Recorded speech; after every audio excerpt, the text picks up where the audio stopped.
এখন দেখবেন সংবাদ শিরোনাম। মনোনয়নপত্র দাখিলের শেষ দিনে সারা দেশে রিটার্নিং কর্মকর্তা কার্যালয়ে ভিড়, উৎসবমুখর পরিবেশে ফর্ম জমা দিচ্ছেন প্রার্থী ও তাদের কর্মী সমর্থকরা।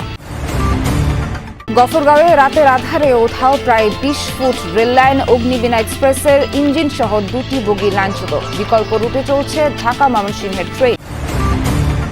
সারা দেশে বেড়েছে শীতের দাপট, আজ সর্বনিম্ন তাপমাত্রা কিশোরগঞ্জে 10 ডিগ্রি সেলসিয়াস। কষ্টে দিন কাটছে হতদরিদ্র মানুষের।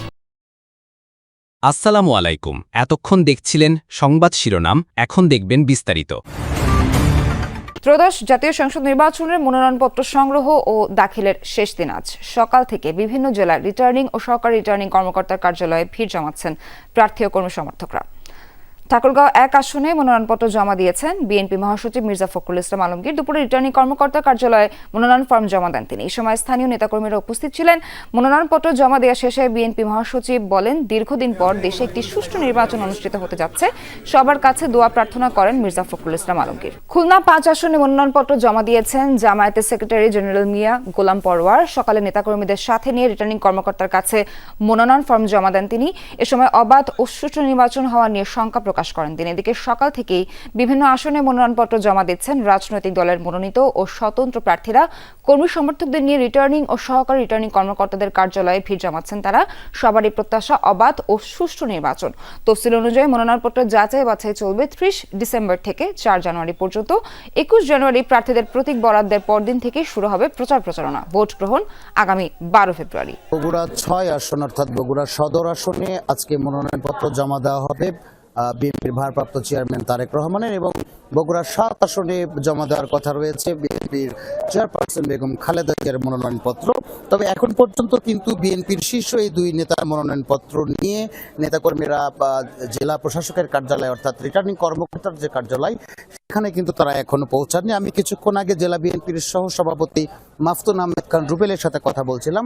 তারা যেটি বলছেন, মূলত তারেক রহমান এবং বেগম খালেদা জিয়ার যে স্বাক্ষরের কার্যক্রমটি ছিল মনোনয়নপত্রে, সেটি তারা গতকালকে শেষ করেছেন রাতে ঢাকায়। এরপরে নেতাকর্মীরা, জেলা বিএনপির নেতাকর্মীরা আজকে ভোর নাগাদ বগুড়ায় পৌঁছেছেন এবং কিছু কাগজপত্র, ফটোকপি সহ অন্যান্য যে জরুরি কাগজপত্রগুলো রয়েছে সেগুলো তারা এখন আসলে সংযোজন করছেন মনোনয়নপত্রের সঙ্গে, এবং সেগুলো নিয়ে হয়তো আর ২০-২৫ মিনিটের মধ্যে তারা রিটার্নিং কর্মকর্তার কার্যালয়ে আসবেন।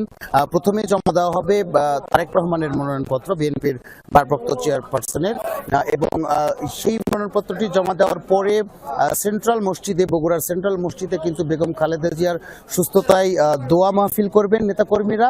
সেই দোয়া মাহফিল শেষে দুপুর ২টা নাগাদ বেগম খালেদা জিয়ার যে মনোনয়নপত্র সেটি নেতাকর্মীরা জমা দেবেন বগুড়া ৭ আসনে এই রিটার্নিং কর্মকর্তার কার্যালয়ে।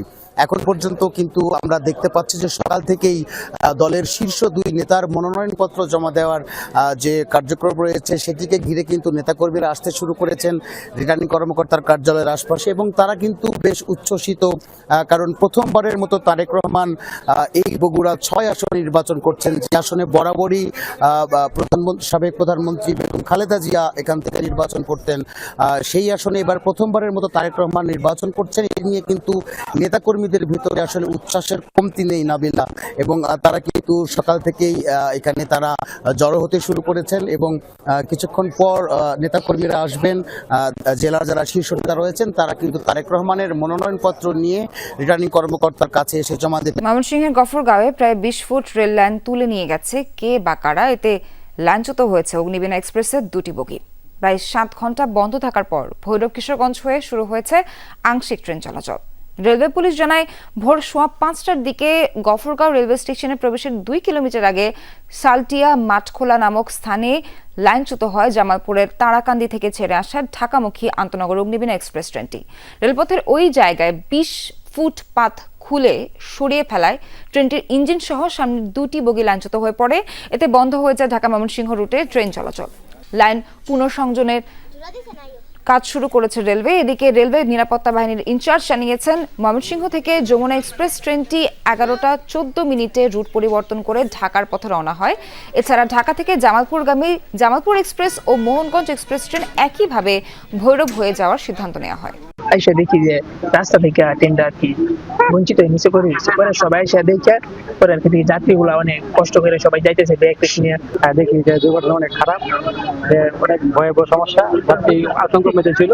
যাত্রীদেরকে নিরাপত্তা দিচ্ছে, সান্ত্বনা দিচ্ছে, দিয়ে এরা তাদেরকে যাতায়াতের ব্যবস্থা করে দিচ্ছে। একটা রেল খুলে ফেলছে দুষ্কৃতীরা, আমরা এটা উদ্ধার পরিচালনা করতেছি। আশা করতেছি 3-4 ঘন্টার ভিতরে হয়তো আমরা উদ্ধারটা। দেখুন, গফরগাঁওয়ে যে অনাকাঙ্ক্ষিত ঘটনার কারণে ট্রেনের যে শিডিউলগুলো রয়েছে সবকটি ট্রেনের কিন্তু শিডিউল বিপর্যয় হয়েছে। আমরা যদি বলি যে দেওয়ানগঞ্জ থেকে ঢাকা রুটে যে রেলপথ রয়েছে, এই একটি মাত্র রেলপথে কিন্তু ট্রেনগুলো যাতায়াত করে থাকে। জামালপুরের যে ট্রেনগুলো রয়েছে এখন পর্যন্ত প্রায় 3 থেকে 4টি ট্রেন কিন্তু বিভিন্ন যে স্টেশন রয়েছে সেগুলোতে কিন্তু অবস্থান করছে, মূলত এই রেলপথ সচল না হয়।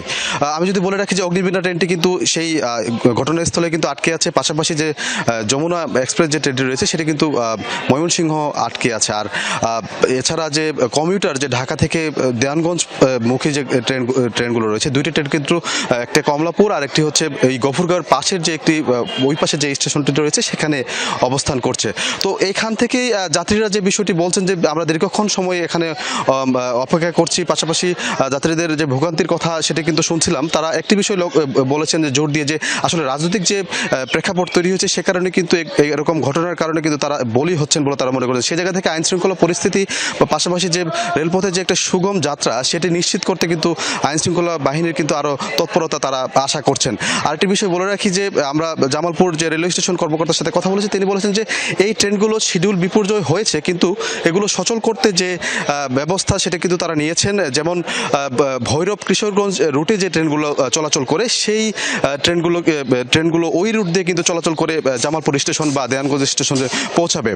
তো সব মিলে কিন্তু এই এখন পর্যন্ত যে পরিস্থিতি দেখছি যে যাত্রীদের ভোগান্তি হচ্ছেই, পাশাপাশি রেল স্টেশনে যে ভোগান্তির চিত্র সেটি কিন্তু আমরা দেখালাম।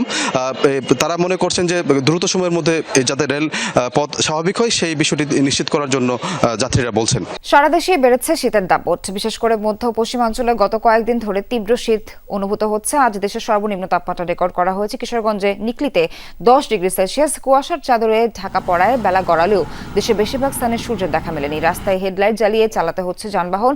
সড়ক মহাসড়কে যান চলাচল ব্যাহতের পাশাপাশি বিভিন্ন রুটে বিঘ্ন ঘটছে নৌযান চলাচলে। আবহাওয়া অফিস জানিয়েছে, উত্তর ও উত্তর পশ্চিমাঞ্চলের উপর দিয়ে ঘন্টায় সর্বোচ্চ 15 কিলোমিটার বেগে হিমেল হাওয়া বয়ে যাচ্ছে। এতে সবচেয়ে বেশি কষ্টে তৃণমূল মানুষ। কমেছে আয় রোজগার, কোথাও কোথাও শীতবস্ত্র বিতরণ হলেও তা প্রয়োজনের তুলনায় অপ্রতুল। বাড়ছে শীতজনিত রোগবালাই। শীতের সাথে পাল্লা দিয়ে বাড়ছে ঠান্ডাজনিত রোগ ব্যাধি। হাসপাতালগুলো শীতজনিত রোগে আক্রান্তদের ভিড়। সহজে সুস্থ না হওয়ায় অনেকে ছুটছেন বিশেষায়িত হাসপাতালে। চাঁদপুরে আইসিসিডিডিআরবিতেও রোগীর চাপে হিমশিম অবস্থা। বেড ফাঁকা না থাকায় মেঝে ও বারান্দাতে চিকিৎসা নিচ্ছেন অনেকে। আক্রান্তদের বেশিরভাগই শিশু। আতঙ্কিত না হয়ে দ্রুত হাসপাতালে ভর্তির পরামর্শ চিকিৎসকদের।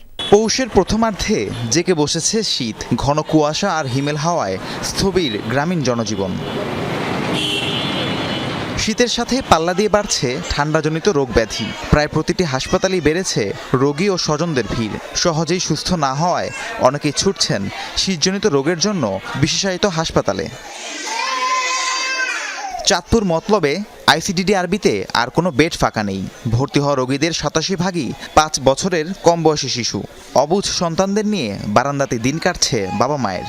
বাচ্চার আজকে কয়েকদিন যাবৎ বমি, পাতলা পায়খানা, সাধারণ ওষুধ খাওয়াইছি, আজকে কয়েকদিন ভালো হয় না। প্রথমে ছিল হালকা হালকা জ্বর, তারপরে বমি, মনে করেন এক রাত্রে 7 বার বমি করছে। পাতলা পায়খানা কমে না, বমিও কমে না।